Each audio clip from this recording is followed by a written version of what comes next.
Hey everyone, it's Agnach here. Welcome to another video. In today's video I'm bringing you a new army that I've just been using in Legends as well in the past season of July. This is similar to the army that I brought you before, which is the Tribrid. However, on this occasion, instead of bringing normal dragons, I'm bringing the electro dragons. The actual army is 1 Learn, 3 Inferno dragons, 5 electro dragons, 4 dragon riders.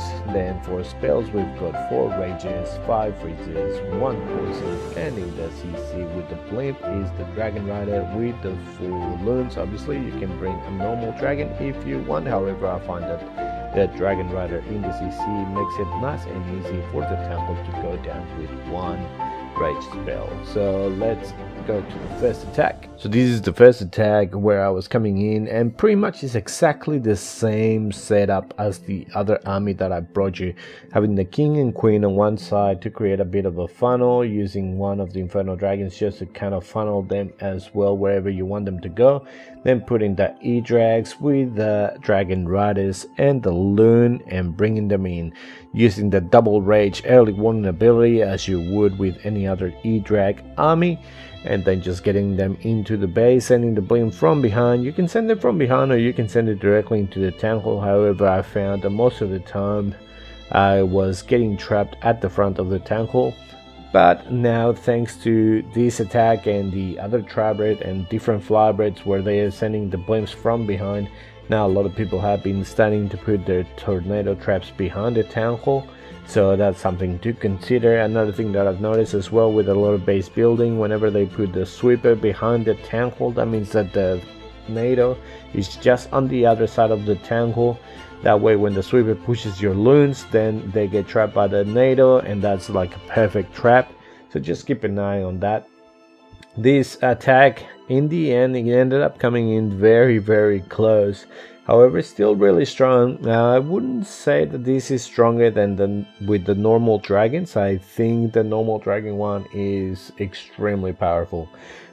For that one, on my last day of July Legends, I ended up coming with a perfect day, and then at the start of the August one, I also came in with perfect day. So it's really powerful in comparison to this one.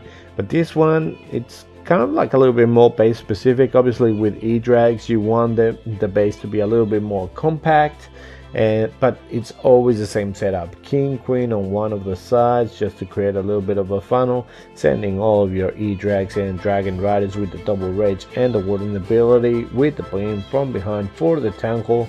Now, one thing that I've started doing with all of those freezes, you can just double freeze the sweepers if you need to, and just send the blimp in and get the tank hole down. If that tank hole goes down to your blimp, the rest of the base will go down, no problem. So basically, yeah, just let them just fly through the base. It's very easy to set up. As I said, king, queen on one side, send all of your Edrags, send all of your dragon riders. And one of the things as well, you don't, on this one, since you don't have that many loons, you only have 1 loon. On the other army, the reason why I do that early warning ability is also to save all of those loons so that they fly through the base, picking up all the mines and everything. On this army, you don't really need to do the warning ability that early, because everything that you're sending, the dragon riders and the Edrags, are quite tanky. So you can allow them, put the double rage, let them go inside the base. If they're not getting damaged, no worries, you don't have to use the warning ability. I still do, just because it's the way that usually people play dragon Edrags. However, I noticed the more I use this army that I didn't have to, and towards the end I wasn't using it that early anymore. I was more waiting till it was a little bit more towards the center of the base where there was splash damage. However, as you can see here, everything can fly around the base, and it really doesn't matter. As long as something goes into the center of the base and gets rid of that core, everything else just can fly around. Then with the Royal Champion, make sure you don't do what I do time and time again. I always send her towards the defending king. I don't know why. I even pay attention where the defending king is, and I'm like, okay, I'm not gonna send her there, and then next minute I send her there. So usually you will get a lot more value if you send your royal champion somewhere that is not where the king is. If you're gonna send her where the king is, then you need to make sure that there's other troops with her so that they can kill the king nice and quick, and then you can send the royal champion.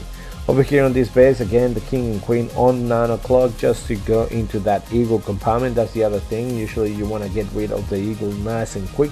And then I'm putting the Edrags from like 6 to 7 o'clock, both of them to go inside using the warden ability with the blimp from behind. We freeze the sweeper in the center of the base. The blimp makes it all the way to the town hall. These are some of the blimps that my teammates they say that they hate seeing because they always think that I'm gonna be getting a 1-star, and sometimes it has happened. However, most of the time it does go down, and it's a very nice and easy triple. We use the freeze for that AD, I'm not sure why, and then we'll just keep coming in. Now there's the king and the queen still alive. The ice golems have come out of the clan castle. The royal champion is going around the base. We still have a couple of Edrags, an Inferno Dragon, and the Warden, so this one is going to be nice and very close. The Scattershot is still there. There's the queen. We end up killing her with the owl. Then we have that one Edrag left with the Inferno Dragon. The Edrag was tanking for the Scattershot just enough that the Inferno Dragon was able to get into the range of the Scatter. It's gonna be able to bring it down with the help of the Warden, and then it was just a Wizard Tower. The Warden is full health, so that was plenty of time for him to just clear the rest of the base, and we ended up getting a triple against McLovin.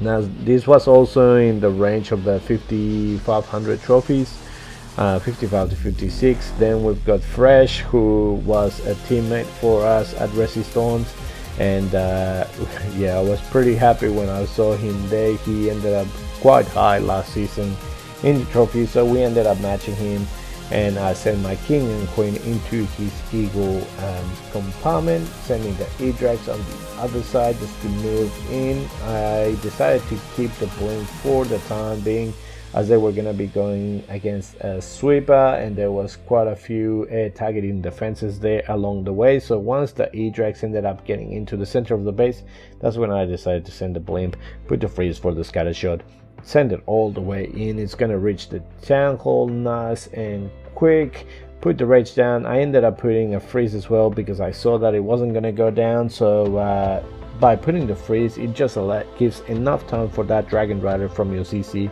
to bring the tank hold down. Obviously, if you see that that's not going to happen and you only have one freeze left, probably maybe just save it so that whenever the rest of your push is coming through, or when your royal champion is coming into the tank hole, then you freeze it. But if you are confident enough that the tank hole is like a quarter of a health left, then yeah, definitely use that freeze for your Dragon Rider to bring it down. Now we've got this base again. We're putting the king and queen at 9 o'clock with the Inferno Dragon just to funnel them in. I wanted the king and queen to go into that multi-inferno compartment. Once again, we don't have any super wall breakers, so we're relying on the yak to beat through the wall so that the king can go into that compartment. Then we send the Edrags in with the double rage, the blimp, and the early warden ability. The CC comes out. There's a couple of headhunters. The rest of the CC is still in there, so probably it's well, it's 2 ice golems. We ended up finding that tornado, but that's alright. The blimp does end up getting rid of the tank hole. We ended up freezing that royal champion and the sweeper just to make sure that it didn't get pushed back. We still have 4 Edrags, a couple of them in the center of the base, and we still have the royal champion coming from the right hand side. The Dragon Riders are about to go down. They did. We still have one more Dragon Rider left in the royal champion, so I decided to freeze that Scattershot. And pretty much the only splash damage left is that Molten Inferno and the Wizard Tower, so they can just keep going around the base. The Expo is on ground, so it's not going to affect any of my dragons, and the only stuff hitting is the Archer Tower, the Wizard Tower, and a couple of Teslas, which don't really do that much damage to Dragon Riders. They're quite tanky, so if it's an Archer Tower and a Tesla, it really doesn't matter. And we've got the 3 Edrags flying around. They're all on the max level of level 5. So they've got that nice little glow, and we ended up getting another triple here. Well, that's the army. What do you think of it? As I said before, it's not as strong as the normal Tribrid with the normal dragons. However, it could still be a good option if you like using Edrags and you've got the max. Definitely give it a go. You might enjoy it. So if you liked the video, please click the like button, subscribe to the channel, and I'll see you next time with more Clash. See ya.